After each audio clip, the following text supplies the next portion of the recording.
ये बहुत कठिन है रसिकों का संग। अगर रसिक संग में छिन छिन रुचि बढ़े तो ये दशा आ जाएगी, सुनत नाम गुण रूप पुलकी गदगद तन का है। नाम सुनते ही, रूप सुनते ही, लीला चरित्र सुनते ही रोमांच होने लगे। मेरे प्रियालाल की बात हो, ये रसिकों के संग से प्राप्त होता है प्रेम। दे मन रसिकन संग बिन रंचना उपजय प्रेम। इस संसार में मोह रात्रि अज्ञान की ऐसी फैली हुई कि सब सो रहे हैं, सब स्वप्न देख रहे हैं। मेरी पत्नी, मेरा पुत्र, मैंने ये भोगा, मैं भोग लूंगा, ये मैंने जमा कर लिया, ये जमा कर लूंगा, ये कर लिया, वो कर लूंगा, ये स्वप्न चल रहा है। निशा तिमिर अज्ञान मध्य कोई एक जागे, अरबों खरबों सब मनुष्य शरीर सब सो रहे। मोह निशा सब सोव निहारा, देखे स्वप्न अनेक प्रकारा। ये अनेक प्रकार का स्वप्न देख, कोई बिरला एक जगता है। क्या जगता है? ये जन्म भगवत प्राप्ति के लिए। अब मनमानी आचरण नहीं करूंगा, अब शास्त्र और गुरु की आज्ञा के अनुसार चलूंगा। तो बिरहे उपास विशास प्राणपति सो अनुरागे। उसके अंदर विरह उपासना का फल क्या है? विरहाग्नि जग जाना, प्रियाजू के मिलन की, प्रियालाल के मिलन की, प्राणपति श्री जुगल सरकार के मिलन की विरहाग्नि जलना। कैसे मिलेंगे, कैसे उनको देख पाऊं? वो देख पावे या न देख पावे, हर समय विकल रहता है। कैसे देखूं? कब मिली है प्रिय प्राणनाथ मनमोहन प्यारो। ये वेदना देखो ना, हृदय में क्या तुम्हारे चल रहा है? ये वेदना चलती है। कब मिली है प्रिय प्राणनाथ मनमोहन प्यारो, ललित त्रिभंगी रंगी प्यारो गुणगन गारो। कब मुझे लालजू मिलेंगे जो ललित त्रिभंगी समस्त गुणों के समुद्र हैं, बड़े प्यारे हैं, अद्भुत लावण्य हैं। कब मिलेंगे हमारी प्यारी जू?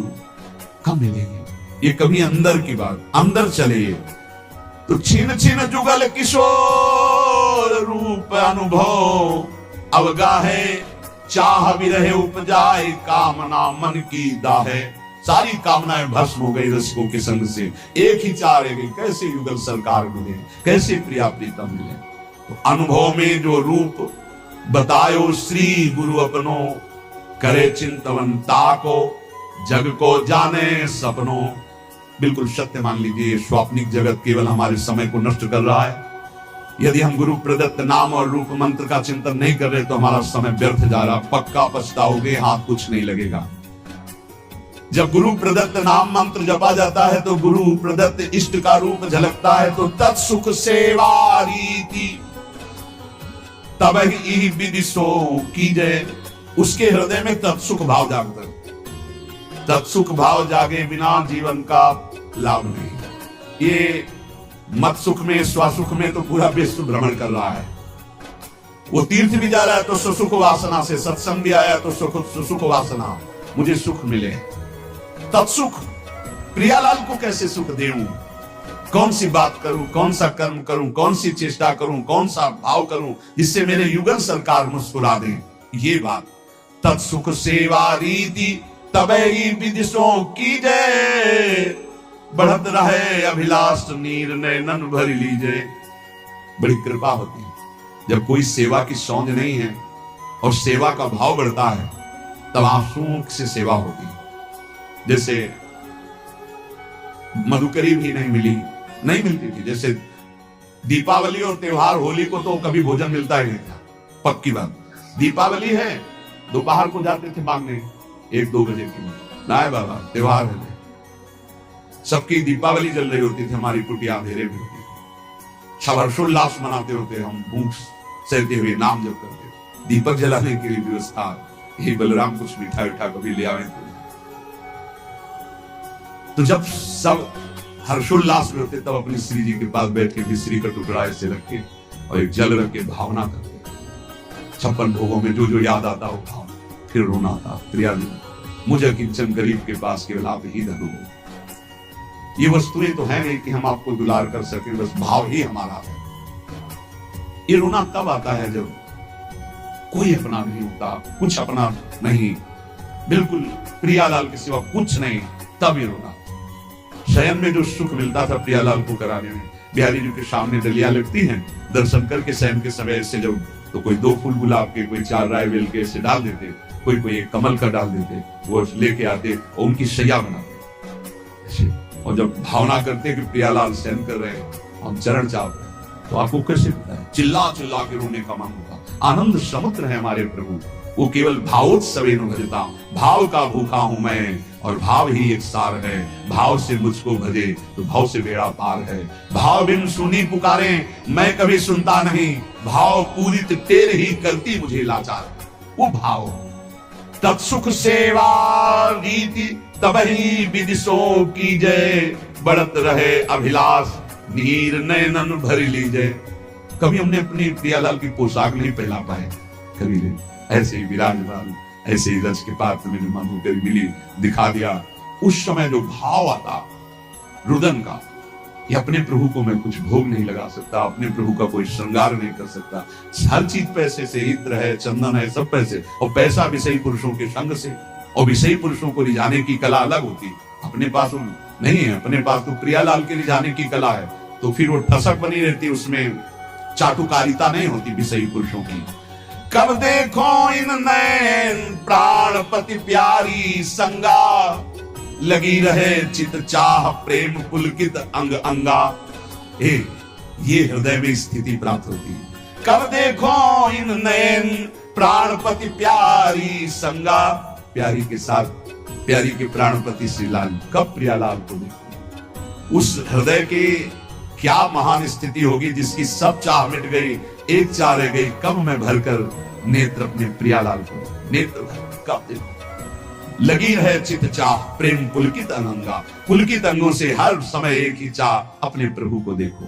स्वप्रकाश उसी समय, बस चाह की जरूरत है। हमने बड़े महापुरुषों से पूछा कि भगवत प्राप्ति कब होती है, तो उन्होंने कहा जब प्रबल चाह जागृत हो जाती है। रुदु सुश्रम राजन कृष्ण दर्शन लालसा। लाडली कुंज में गुरुदेव भगवान जब विराजमान, तो उस समय एकांत में पूछा, महाराज जी श्री जी कब दर्शन देती है? तो कहा जब श्री जी के सिवा और कोई चाह न रह जाए, और वो चाह भी सही न जाए कि अब रहा नहीं जा रहा, अगर श्री जी ना मिली तो प्राण निकल जाएंगे, बोले उसी समय श्री जी मिल जाएंगे। उसी समय चाह जे ही, कब देखो इन नैन प्राणपति प्यारी संगा, और ऐसी विरहाग्नि जली, तो बोले स्वप्रकाश श्री वृंदावन निज धाम विराजे, सर्वोपरि सब मध्य प्रकट हो गए युगल सरकार। कहा बोले स्वप्रकाश, इसी आत्म स्वरूप ने वृंदावन का रूप धारण कर लिया, और इसी के मध्य में कुंज निकुंजों में खेलते हुए युगल सरकार यही दर्शन दे दिया। यह है उपासना। स्वप्रकाश, जो स्वरूप, उसी से प्रकाश प्रकट हुआ, वही वृंदावन बन गया, और उसी वृंदावन नवनिवृत्त निकुंज में प्रियालाल यही हृदय में। पूर्ण प्रेम, पूर्ण ऐश्वर्य, ये सब तहां प्रकाश है। यही पूर्ण प्रेम, यही पूर्ण वैभव हृदय में प्रकाशित हो गया। ये अवतारी सबको या निश्चल विविध विलास है। समस्त अवतारों के अवतारी श्री राधा वल्लभ लाल हृदय निकुंज में प्रकाशित हो गए। रूप शील गुण वै समान, वै सहचरी सेवै। जैसे प्रियाजू की रूप कांति, वैसे ही प्रतिबिंब स्वरूप सहचरी रूप, वैसे ही गुण, वैसे ही अवस्था, वैसे ही समान श्रीअंग माधुरी सहचरी होकर के अलग लड़ी लड़कान जान हित सो हित भेवे। वो प्रियालाल के रहस्य को जानकर उनको सुख पहुंचाती है। इसलिए बहुत कृपा से हमें श्रीधाम वृंदावन श्री प्रिया प्रीतम की उपासना मिली है।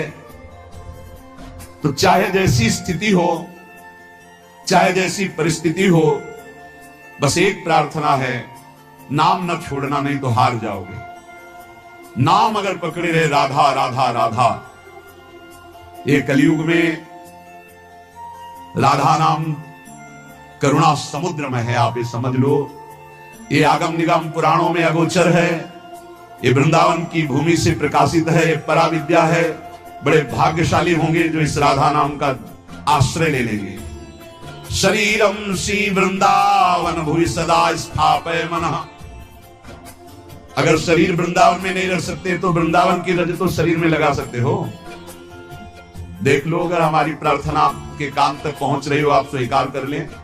गिरिराज जी की परिक्रमा की रज, वृंदावन की कहीं भी रज लेकर उसको चाल करके एक पात्र में रख लो, जैसे पाउडर लगाते हो थोड़ी ऐसे रज लिया, पूरे शरीर में स्नान के बाद लगा लिया। देख लेना शरीर में रज लगी है तो तुम्हें वृंदावन धाम निश्चय प्राप्त होगा। निश्चय निश्चित हमारे वचन मान लो, तुम्हें वृंदावन की प्राप्ति होगी। शरीर छूटने पर तुम नित्य धाम वृंदावन जाओगे, कभी नारकी गतियों को प्राप्त नहीं होगी। और अगर शरीर वृंदावन वास कर रहा है तो बहुत ही मंगल बात है। बस सावधानी रखे, रहने से रहे, क्योंकि आगे कह रहे शरीरम सी वृंदावन भूमि सदा स्थापय मनः, मन भी वृंदावन में स्थापित करो। तन तो स्थापित किया भी। एक हमसे प्रश्न किए कि मैं वृंदावन जब आता हूं, वृंदावन 2-4-10 दिन रहता हूं तो मेरे मन में दोष दर्शन होने लगता है, बाहर रहता हूं तो रोना आता है वृंदावन के लिए, मैं करूं तो क्या करूं? तुमका बाहर रहो, यहां मत रहो, आओ एक दिन दर्शन करो, भाग जाओ यहां से, क्योंकि तुम्हारे अंदर अभी क्षमता नहीं, भाव बिगड़ जाता है। तो यहां रहकर भाव बिगाड़ोगे तो सब बिगड़ जाएगा। बाहर रहकर अगर वृंदावन का चिंतन करके आंसू बहते हैं तो धन्य भाग है। श्री वृंदावन को चिंतवन यह दीप उर्बारी, कोटि जन्म के अगतम ही काट करे उजियारी। कभी कभी आ गए, दर्शन कर गए, सत्संग सुन गए, और रोज मोबाइल से सत्संग सुना, नाम जप किया, और वृंदावन का चिंतन करके अगर रोना आ जाए फिर क्या कहना? ये उत्तम है। वृंदावन में रहकर तुम दोष दर्शन करो, एक दूसरे के प्रति निंदा अपराध करो, तो मुझे लगता है यहाँ भाव घटे। इससे अच्छा है तुम दूर रहकर अपने भाव बढ़ाओ। स्थापय मनः, वृंदावन में ही मन स्थापित करो। अब वृंदावन में दोष दर्शन करोगे, अपराध करोगे, वैष्णव द्रोह करोगे, ठीक बात नहीं।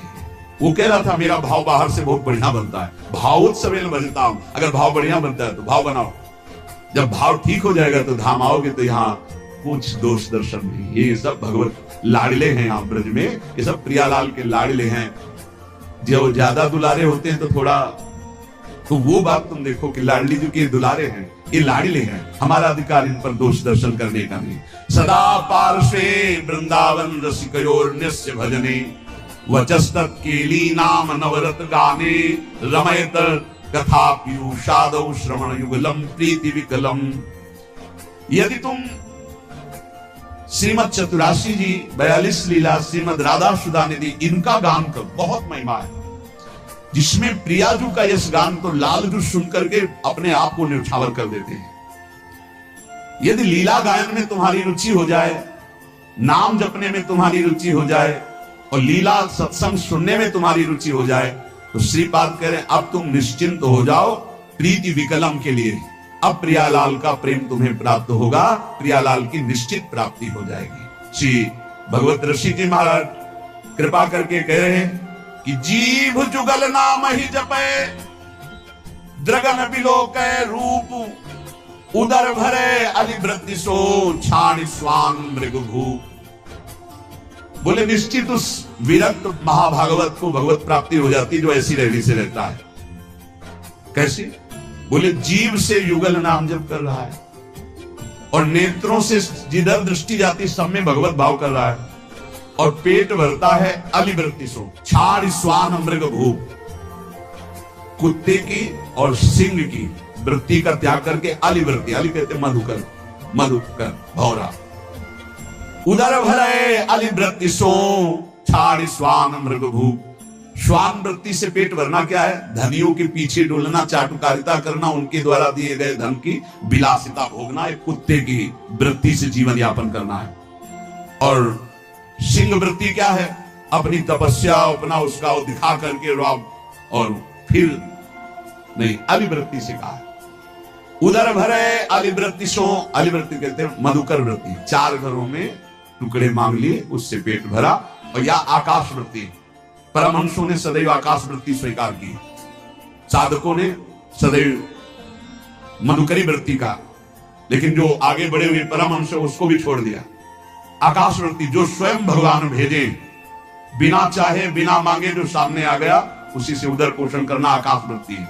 और अपनी तपस्या और अपने त्याग को दिखावा करके फिर जो भोगा गया वो मानो सिंह वृत्ति है। और धनियों के पीछे चाटुकारिता करके फिर जो धन प्राप्त करके भोगा गया, उधर पोषण किया गया, वो कुत्ते की वृत्ति कर गई। तो श्वान और सिंह की वृत्ति का त्याग कर अलवृत्ति, मधुकर वृत्ति या आकाश वृत्ति से जो अपना जीवन यापन करते हुए सदैव प्रियालाल का नाम जप करता है और सब में भगवत भाव करता है, वो निश्चित भगवत प्राप्त हो जाता है। उपासक को चाहिए जो वैष्णव दीक्षा ले चुका है कि ब्याह कनागत कारटो राजदान गृहदान भगवत जनीन को गहे तो होए भजन की हानि। ब्याह शादियों में भोजन नहीं पाना चाहिए। तो आप कहेंगे व्यवहार ही नहीं चल पाएगा, फिर हमारे व्यवहार में कौन आएगा? कोशिश करो जहां तक हो सके। कौन तुम्हें वहां वीडियो में बना खड़ा है कि तुमने पाया कि नहीं पाया? सब अपवित्रता का राज्य होता है। अगर आप वैष्णव हो तो भगवत समर्पित भोजन पाओगे। एक वो सिस्टम होता है जिसमें ऐसे भर के सब रख दिए और सब ले करके पार, इसमें क्या पवित्रता है? आप मतलब ऐसा तो है कि एक बार लेकर के फिर आप ले सकते हैं, कोई भी ले सकता है, देने वाला कोई नहीं, अपने आप से उठाओ खाओ, वाह। तो सब अपवित्र हो गया कि नहीं हो गया? उसी जूठे हाथ से आप लिए, उसी जूठे हाथ से वो लिए, उसी कहां वैष्णव सिद्धांत रह गया?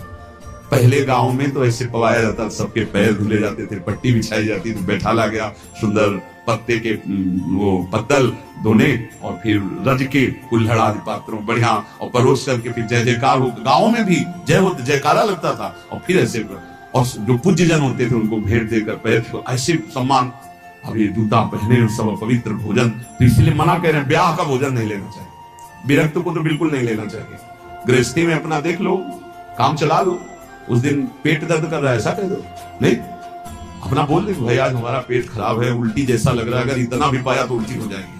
अगर आप चाहो तो नींबू पानी ले सकते हैं। ऐसे काम चलाना चाहिए अपनी वैष्णवता पवित्र। अब उन्हीं में लोग मदिरा पी उसी से ले रहे, उसी से आप लोगे जूठा, कैसे भजन बनेगा? और दूसरा कह रहे हैं कनागत, पितरों का जो पक्ष आता है उसमें जो भिक्षान पितर श्राद्ध का ये निषेध किया गया। ये नहीं, वैसे ब्रजवासी जन देते भी नहीं, मना कर देते बाबा हमारे यहाँ श्राद्ध है, और वैसे लेना भी नहीं चाहिए, नहीं तो भजन का नाश होता है। ब्याह का भोजन नहीं लेना चाहिए, कनागत पितर श्राद्ध का भोजन नहीं लेना चाहिए, और कारटो वो जो तेरही जो शरीर छूटने के बाद वो भंडारा होता है वो वैष्णव जनों को नहीं पाना चाहिए। अब अपने घर में है तो बात अलग है, लेकिन निमंत्रण का नहीं पाना चाहिए, और विरक्त को तो पाना ही नहीं चाहिए। ब्याह का नहीं पाना चाहिए, पितृ श्राद्ध का नहीं पाना चाहिए, और कारटो कहते तेरही जो 13 वहां शरीर पूरा होने के बाद वो नहीं पाना चाहिए। और कह रहे हैं राजदान, राजा का भोजन नहीं पाना चाहिए। बड़े राज पदों पर विराजमान उनका प्रतिग्रह नहीं लेना चाहिए। और यहां प्राय हम प्रार्थना करते हैं अपने जनों से कि कभी ऐसा न स्वीकार किया जाए। जो साधारण नौकरी करते हैं, किसान हैं, वो 150 रुपया दे दे तो ले ले, उससे नमक दाल रोटी खाओगे तो भजन बढ़ेगा।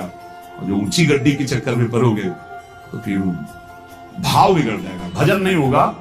राज अंदर निषेध किया गया है। राज अन्न राज प्रतिग्रह बहुत हानिकारक होता है। यहां तक कि राज दर्शन निषेध किया गया। जब महाप्रभु चैतन्य देव से कहा गया कि जगन्नाथपुरी के परम महाभागवत राजा रुद्र प्रताप जी आपके दर्शन करना चाहते, तो उन्होंने कहा हाँ यही करोगे ना, हमारा संन्यास धर्म नष्ट करोगे, अब राज दर्शन हम करें। यहां तक कि वो राजवेश से छुप करके और गोपी गीत कंठस्थ करके जब महाप्रभु को दूर से सुना तो कहा कौन महाभागवत अमृत रस बरसा रहा है। महाप्रभु ने आलिंगन किया। राज दर्शन, राज अन्न, राज प्रतिग्रह, ये इसलिए कि इससे बुद्धि भ्रष्ट हो जाती है, भजन में रुचि नहीं होती। और आगे कह रहे गृह दान, ग्रहों का दान। एक हमने गृहस्थ को देखा जब उनके लड़का बच्चा बीमार होते थे तो खीर हलवा और भेंट उसको गोद में लाते और ऐसे सामने उतारते थे, ले बाबा। एक बार गुरुजी से पूछा कि भिक्षा में जैसे, अरे बोले ले मत लेना उसमें, नहीं कभी ऐसे। देखो लोग संत महात्माओं को क्या समझते हैं, ऐसे पवाया जाता है जैसे अपने पुत्र को पवाओ। तो किस भाव से पवाते? बस पुत्र ने पा लिया यही सौभाग्य, संत ने पा लिया सारे अमंगल नष्ट हो गए। इसीलिए बहुत संभल के खान पान करना, जैसे कोई बीमार है उतार के और ऐसे, या ग्रह नक्षत्रों का दान। बोले होए भजन की हानि पक्का। ब्याह का, श्राद्ध का, पितृपक्ष का, एकादश श्राद्ध का, 13वीं का, राजन का और ग्रहों का दान, भगवत जन इनको गाय तो होए भजन के हान। पक्का भजन ना सो जो ग्रह नक्षत्रों आदि का नहीं दान पुण्य करते, बहुत होश में। घाट बाट चौपाल चुनी देवल हाट मसान, भगवत बसिन सराय में भजन भड़ाई निदान।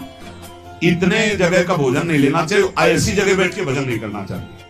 बोले घाट में जहां स्त्री पुरुष स्नान कर रहे हो वहां बैठकर भजन नहीं करना चाहिए। भजन नहीं होगा, उपद्रव करेगा, नेत्र चंचल होंगे। जहां स्त्री पुरुष की भीड़ लगी हो, लोग स्नान करते हो, ऐसे स्थानों पे उपासक को नहीं बैठना चाहिए भजन के लिए। जहां से लोग रास्ता बनाए हो वहां नहीं बैठना चाहिए। घाट बाट और चौपाल, चौराहे पर नहीं, और देवल मंदिर में बैठकर नहीं, और हाट बाजार में बैठकर नहीं, और श्मशान में बैठकर नहीं। भगवत रसिक सराय आदि में जहां बहुत लोग बैठकर संगोष्ठी करते हो वहां नहीं। इससे भाव दूषित हो जाएगा, तुम्हारा भजन नहीं बनेगा। घाट बाट चौपाल चुरी देवल हाट मसान, नदी के किनारे जहां बहुत लोग स्नान कर रहे हो, घाट के और रास्ते में और चौपाल में, चौराहे में, मंदिर में, बाजार में, स्मशान में, सराय आदि में बैठकर भजन नहीं करना चाहिए, क्योंकि भजन भाव इससे दूषित हो जाता है, बिगड़ जाता है। तो भजन कहां करे फिर? नदी किनारे गिर शिखर बाग इको सो देखी, भगवत जन बिलमो तहां बाढ़े भजन विषेक। कोई नहीं है, कोई स्नान करने नहीं आता, ऐसे घाट से अलग स्थान पे माताएं बहनें न बैठे। ये विरक्त संतों की बात कही, माताएं बहनें समाज का ही सेवन करें। ऐसी जगह बैठे जहां लोग आ जा रहे हैं, ऐसी जगह बैठे जहां चार लोग बैठे हुए।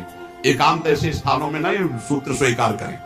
नदी किनारे बहुत दूर एकांत में जहां जन साधारण लोग न जाते हो। गिर शिखर, पहाड़ की किसी एकांतिक चोटी पर बैठकर, या किसी एकांतिक बाग में, या किसी एकांत स्थान में जहां लोगों का ठहरना बैठना आना जाना नहीं है, ऐसे स्थान पर बैठकर चित्त को प्रभु में लगाए तो भजन विशेष बढ़ता है। नदी किनारे गिर शिखर बाग को सो देख, भगवत जन बिलमो तहां बाढ़े भजन विशेष। श्री भगवत ऋषि जी महाराज कह रहे हैं ऐसी जगह भजन बढ़ता है।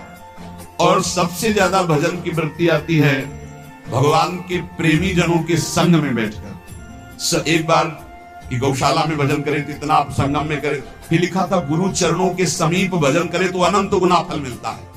तो गुरु चरणों की समीपता का क्या मतलब है? अपने गुरुदेव की पादुका, अपने गुरुदेव की आपने श्री सीताराम ओंकारनाथ जी को देखा, छाती में बांधे थे अपने गुरु जी की पादुका। ये निरंतर गुरु का सानिध्य, गुरु चरण पादुका साक्षात गुरु जी। जब भरत जी ने कहा कि प्रभु हम सब तो आए हैं आपका अभिषेक करने के लिए, आप जैसी आज्ञा करें, तो भगवान ने कहा भरत जैसा तुम कह दोगे। जब सारा भार भरत जी के ऊपर डाल दिया तो भरत जी ने कहा जे भी प्रभु प्रसन्न मन होई, करुणा सागर की जैसे प्रभु जिस प्रकार आपका मन प्रसन्न हो वही कीजिए, ऐसा नहीं आपका मन जिस प्रकार। तो भगवान ने कहा हम तो यही चाहते अपने पिता की आज्ञा का पालन करूं। बोले प्रभु जीने का सहारा दे दीजिए। तो भगवान ने पादुका 14 वर्ष तक पादुका को सिंहासन में विराजमान कर पूर्ण राज्य शासन आज्ञा मानकर करते थे। ऐसे गुरु चरण चिन्ह, गुरु चरण पादुका का सानिध्य और निरंतर भजन तो अनंत गुना फल प्रदान करता है। जो उपासक अपने गुरुदेव या भगवत भक्तों को सबसे बड़ा मानता है त्रिभुवन में, उसी का भजन सिद्ध होता है। ये भी बात सुनो, भजन न करने वाले के हृदय में दुनिया का प्रपंच आता है। नहीं तो गुरु जब मत्ता परतरम नान्यत् किंचित् अस्ति धनंजय, मेरे सिवा कोई है ही नहीं, तो गुरु तो साक्षात पर ब्रह्म है ही। को कहे अवनी बड़ी, भगवत ऋषि कोई कहता है कि संसार में सबसे बड़ी भूमि है, पृथ्वी सबसे बड़ी है, तो कोई कहता है नहीं पृथ्वी से बड़ा तासु दूनो समुद्र पुनी, पृथ्वी से बड़ी समुद्र है, पृथ्वी से बड़ा, क्योंकि पृथ्वी से कई गुना बढ़कर जल है, तो समुद्र बड़ा है। तो बोले सो अंजुलि भरी लियो ताई सोख्यो अगस्त मुनि, बोले समुद्र से बढ़कर अगस्त मुनि, क्योंकि अंजुलि में रख के समुद्र को पी गए। तो बोले अगस्त भी तो आकाश में एक तारे की जगह है। नव अगस्त को बास छिपे उद्योत भानु के, जब सूर्य प्रकट होता है तो उनका टिमटिमाना भी नहीं दिखाई देता, आकाश में विराजमान है अगस्त। पृथ्वी से बड़ा समुद्र, समुद्र से बड़े अगस्त जी, क्योंकि अंजुलि में पी लिया। अगस्त जी आकाश में तारे की तरह चमक रहे, लेकिन जब सूर्य प्रकट होता है तो अगस्त का तेज छुप जाता है। और वेदों में कहे हुए सूत्र है कि जो सूर्य है, भानुवेद जो कहा है, चक्षु है चक्रपाण के, सुदर्शन चक्रधारी भगवान श्री हरि के नेत्र के प्रकाश से सूर्य प्रकाशित है। तो भगवान के नेत्र सूर्य से बढ़कर प्रकाशवान हुए, और ऐसे भगवान चक्रपाणि हरिजन के हृदय कमल कीन हो निवास। भगवान कहते हैं मुझे भक्तों ने अधीन कर लिया है, आम भक्त पराधीनो अस्वतंत्र यदि। ऐसे भगवान भक्त के अधीन है तो सबसे बड़े हुए भक्त। पृथ्वी से बड़ा समुद्र, समुद्र से बड़े अगस्त्य जी, अगस्त्य जी आकाश में, और अगस्त्य जी भी भानु के तेज से मंद पड़ जाते हैं, और भानु का तेज भी भगवान के नेत्र से प्रकाशित। तो भगवान श्री हरि भक्तों के अधीन है, भक्तों के हृदय में रहते हैं सर्वश्रेष्ठ भक्त। जो भक्तों को सर्वश्रेष्ठ मानता है, गुरु को सर्वश्रेष्ठ मानता है, उसके हृदय के सारे दोष नष्ट हो जाते हैं और निश्चित वो भगवत प्राप्त हो जाता है। संतों ने कृपा करके हमें भगवत उपदेश किए हैं जिससे हमारे सारे दोष नष्ट हो जाए। कह रहे हैं कि इस संसार में कैसे जाना जाए कि आदमी नरक जाएगा, अपने को कैसे जाना जाए कि हम नरक जाएंगे। बोले विश्वासघातिनो ये च कृतज्ञाव्रत लोपिनः द्विज देवेषु विद्दिष्टा शांतयन्ते धराम नराः। जिसने किसी को विश्वास दिलाया और विश्वासघात कर दिया, उसको नरक की प्राप्ति होगी। विश्वासघाती महापापी माना जाता है, कभी विश्वासघात न करे। कोई शरण में आ जाए या किसी को वचन दे दे या किसी को विश्वास दे दे, फिर विश्वासघात करे, उसको नरक की प्राप्ति होती है। दूसरा, कृतज्ञ, तुम्हारे साथ उपकार किया, तुमने उपकार नहीं माना, उसका अमंगल किया, नरक की प्राप्ति होगी। तीसरा, आज से मैं ये करूंगा, ऐसा व्रत लिया और व्रत तोड़ दिया बीच में, उसको नरक की प्राप्ति होगी। ये खिलवाड़ नहीं है कि मैं ये व्रत लूंगा, ये ऐसा करूंगा, मैं ऐसा धाम जाऊंगा, ये इतने लोगों को भोजन कराऊंगा। ये कई लोग ऐसे होते हैं जो बड़ी बड़ी बातें कह देते हैं, उनको पता नहीं कि ये खिलवाड़ नहीं है। ऐसा कर दूंगा, ऐसा कर दूंगा, ऐसा कर दूंगा, और किया कुछ नहीं, पहुंच गए नरक। व्रत का उल्लंघन करने वाले, प्रतिज्ञा का उल्लंघन करने वाले, नियम का उल्लंघन करने वाले नरक को प्राप्त होते हैं। मैं इतनी परिक्रमा करूंगा, मैं ऐसा करूं, कुछ भी नहीं। कोई नियम को ऐसे मत लो कि मैं ये करूंगा। ये प्रभु की इच्छा होगी, समय रहा, जीवन रहा, हो जाएगा। नहीं रहा, समय के मर गए तो ये बात ध्यान रखिए। आगे चलकर मैं संन्यास लूंगा, विरक्त होकर वृंदावन वास करो, नरक जाओगे अगर नहीं विरक्त हुए।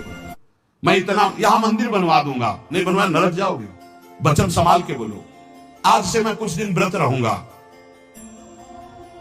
बकवास करना बंद कर दे तो जीवन उन्नति में हो जाता है। शाम का भोजन नहीं करूंगा, एकांत भजन करूंगा। नहीं, भोजन मत करना, लेकिन सेवा करो, भजन करो। समझे?